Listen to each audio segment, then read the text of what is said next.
Well, our economics editor, Richard Edgar, is with me now. Why are they so downbeat?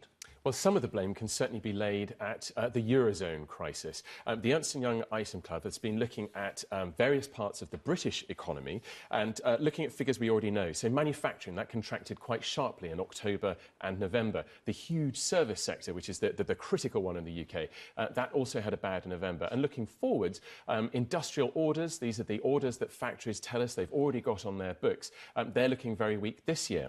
Now, the reason for it is the Eurozone crisis, which still isn't solved and could get much worse. That creates uncertainty, that word once again, and the result of that is that businesses aren't investing and consumers aren't spending. So you mentioned there the outlook of 0.2% growth, very measly, and that means that the outlook for 2012 really is quite tough.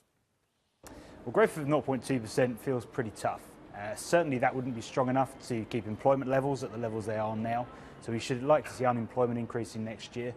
And we really are going to feel that things aren't particularly any better than they were last year. Arguably, people will feel that things are even worse.